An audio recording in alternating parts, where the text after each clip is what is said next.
जो कि नक्सल प्रभावित इलाके से आते हैं। इनके पिता ने जो नक्सली इलाके में जो काम किया है वो सराहनीय रहा है। इसके अलावा हमारे साथ हैं पूर्णिमा चौहान। पूर्णिमा चौहान हमारे साथ हैं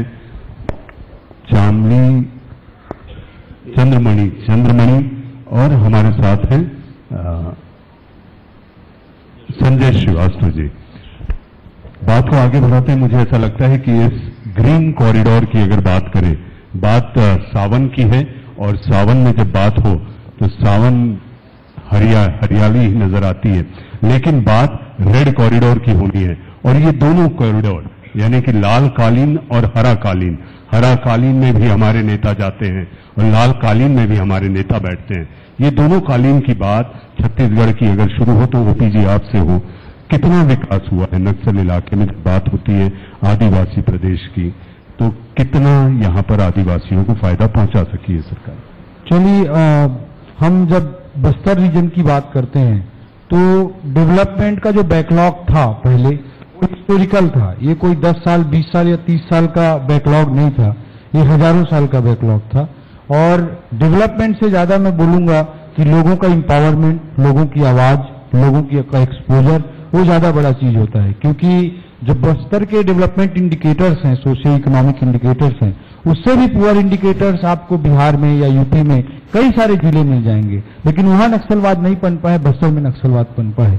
इसके बारीक कारणों को, गहरे कारणों को जानना हम सबके लिए जरूरी है। और सरकार क्या करना है क्या नहीं करना है उसको लेकर काफी क्लियर होकर अब काम करने लगी है। जो हम बोले कि पोस्ट इंडिपेंडेंट इंडिया में कहीं ना कहीं कंफ्यूजन था, हम कहीं वेरियर एल्विन जी की थ्योरी पढ़ते हैं, कहीं इंटीग्रेशन की बात करते हैं, हम लोग थ्योरेटिकली ही पॉलिसी लेवल पे ही कंफ्यूज थे कि क्या करना है क्या नहीं करना है। मेरे को ये लगता है। लेकिन मैं बोलना चाहूंगा, ऐड करना चाहूंगा कि आज जो कुछ हो रहा है बस्तर में, उसके लिए मैं पूरे शासन को, प्रशासन को बहुत बोलूंगा कि बहुत क्लियर कट पॉलिसी से काम हो रहा है। आज वहां पे क्लियर पॉलिसी है कि हम एजुकेशन को, एक्सपोजर को, लोगों की एम्पावरमेंट को, लोगों की आवाज को प्रमोट करें, और उसका सबसे बड़ा जरिया एजुकेशन ही होता है। आप जाकर बस्तर में देख सकते हैं कि जो एजुकेशन सिटी बना हुआ है उसको केपीएमजी ने वर्ल्ड के 100 इनोवेटिव प्रोजेक्ट्स की सूची में शामिल किया है, जो दंतेवाड़ा में बना है। इसी तरह से पोटा के भी चल रहे हैं, जो 500 सीटर रेजिडेंशियल स्कूल्स होते हैं, करीब half of generation out of school थी, उन सबको कवर किया गया है। कहीं न कहीं लाइवलीहुड कॉलेज बना है जिससे बेहतर विकल्प मिल रहा है, छूरो आसमान, नन्हे परिंदे, ऐसे सैकड़ों प्रोजेक्ट आज चल रहे हैं जिससे लोगों को आवाज देने की, लोगों को एम्पावर करने की कोशिश की जा रही है और उनमें कॉन्फिडेंस डेवलप किया जा रहा है। और मैं मानता हूं कि किसी क्षेत्र का असली विकास होता है जब लोगों की आवाज बुलंद होती है। दीपक जी, आप यहाँ पर मौजूद हैं। ओपी जी जो कह रहे थे, क्या घर घर की देहरी तक विकास पहुंच चुका है? जी नहीं, मैं सबसे पहले तो मैं धन्यवाद दूंगा कि ओपी चौधरी साहब जब कलेक्टर दंतेवाड़ा हुआ करते थे तब इन्होंने उस नब्ज को पकड़ने की कोशिश किया। ये सरकार की पहल नहीं थी और ना ही सरकार आज तक उस व्यक्ति तक पहुंच पाया है। और सुदूर अंचलों में आज भी सिर्फ भय के साथ जी रहा है आदमी। और जहां पे शिक्षा की बात, शिक्षा आज हमारे क्षेत्र में नागाड़ी है।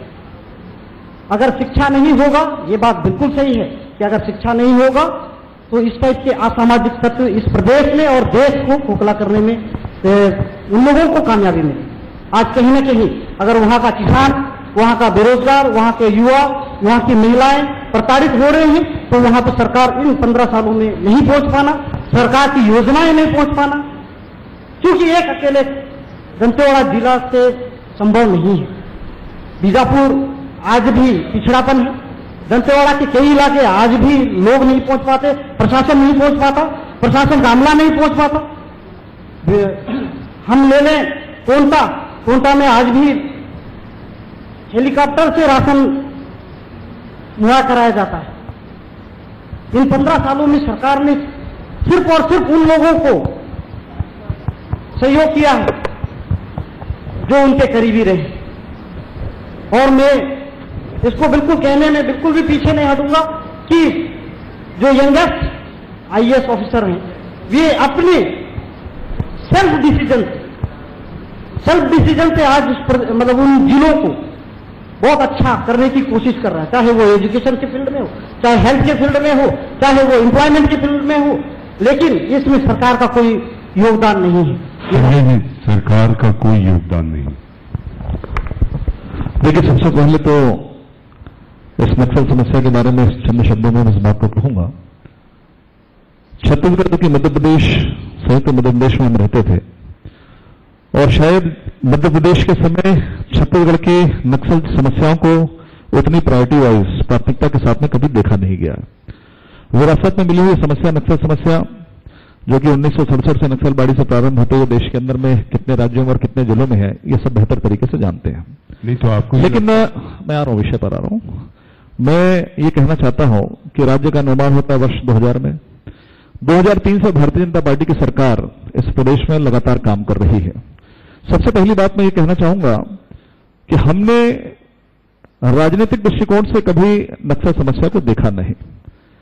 प्रदेश की सरकार ने, डॉक्टर मोदी की सरकार ने नक्सल समस्या को एक राष्ट्रीय समस्या समझकर डे वन से, पहले दिन से, सरकार के निर्माण के बाद से आज तक कितना नफा हुआ, कितना नुकसान हुआ, आप भी चैनलों के माध्यम से उसकी तुलना करते हैं, आकलन करते हैं, हम लोग भी करते हैं, लोग भी करते हैं, आम जनता भी करती है, उस क्षेत्र की जनता भी करती है।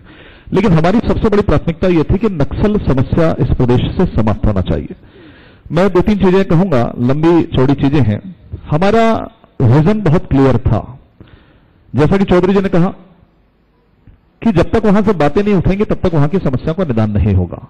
सबसे पहले टर्म में जब हमारी सरकार आती है तो हम सबसे पहले वहां पर डेवलपमेंट को लेकर जाना चाहते हैं, और उसकी एक प्रक्रिया हमारी ये थी कि हमने वहां जाकर सबसे पहले जिलों का निर्माण किया।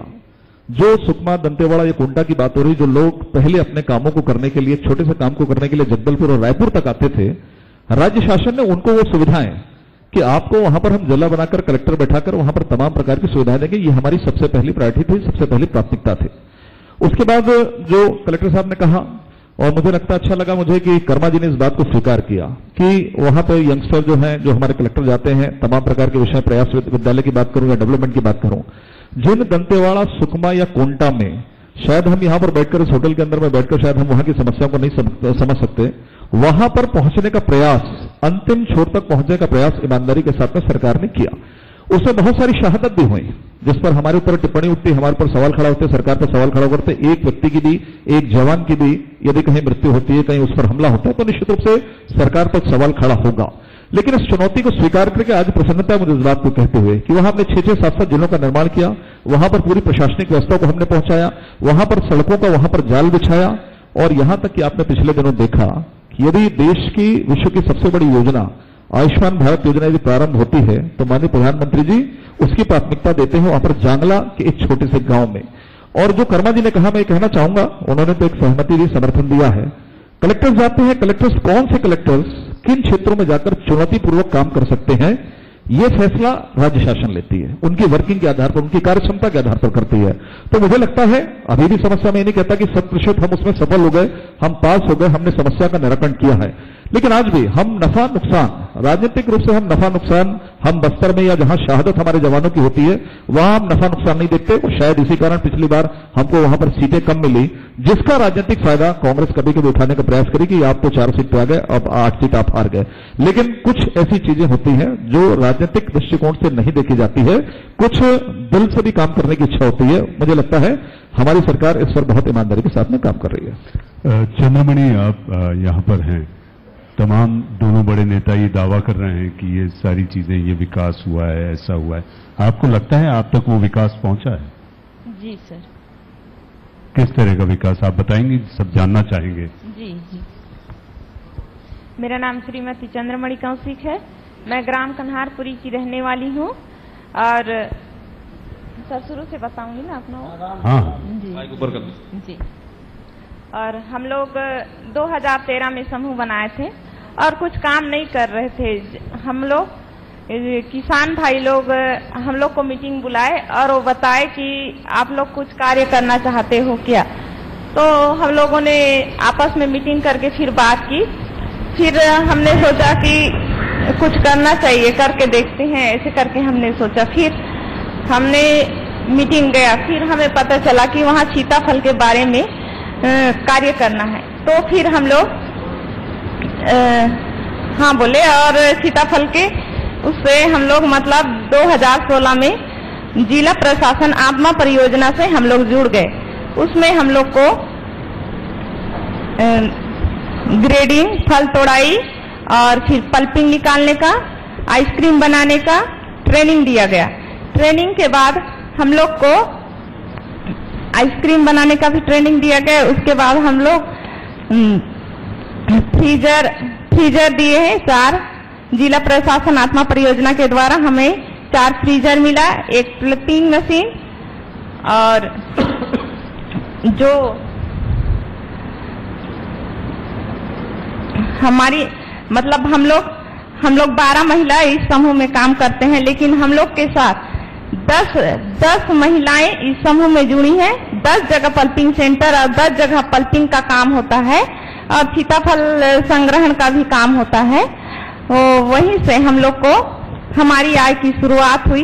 पहले हम लोग सीताफल संग्रहण करके भी 25 किलो सीताफल को 50 रुपए में देते थे। आज उसी को 25 रुपए को हम लोग, जो पल्पिंग का ट्रेनिंग हम लोग को आत्मा परियोजना से मिला है, वहीं से हमें आय 2 गुनी हुई है। हम लोग अभी 25 किलो सीताफल से हम लोग को 750 रुपए मिलता है। और मैं उस दिन बीज और फिर छिलके के बारे में नहीं बताई। सीताफल एक ऐसा फल है जिसका एक भी भाग बेकार नहीं जाता है। सीताफल का छिलका खाद के रूप में आता है और फिर उसका बीज कीटनाशक दवाई के रूप में काम में लाते हैं। मेरा नाम पूर्णिमा चौहान है। मैं गांव पत्रापाली से हूँ। मेरे पिताजी का नाम श्री दूजराम चौहान है। मैं एक ऐसे गांव से बिलोंग करती हूँ जहाँ लड़कियों को बाहर निकलकर जॉब करना या फिर ट्रेनिंग देना या फिर दूसरों से बात करना बिल्कुल भी अलाउड नहीं रहता है। ठीक है, तो मेरे घर वाले भी ऐसे ही थे कि बाहर नहीं जाना है, ट्रेनिंग नहीं करना है, किसी अनजान इंसान से बात नहीं करना है। बट मैं एक पढ़ी लिखी लड़की थी, 12वीं पढ़ी थी। मेरे को ये सब अच्छा लगता था। मैं बोलती थी कि मैं बाहर निकलूंगी, बात करूंगी, तब मेरी पहचान बनेगी। मैं जो पढ़ाई की हूँ उसका मुझे कुछ फायदा होगा। तभी मेरे मम्मी पापा मेरे को बिल्कुल अलाउ नहीं करते थे कि नहीं, जो गांव का जो नियम है उसी नियम में हमें रहना है। इंडिया न्यूज मंच छत्तीसगढ़ दिन भर इन एसोसिएशन विद छत्तीसगढ़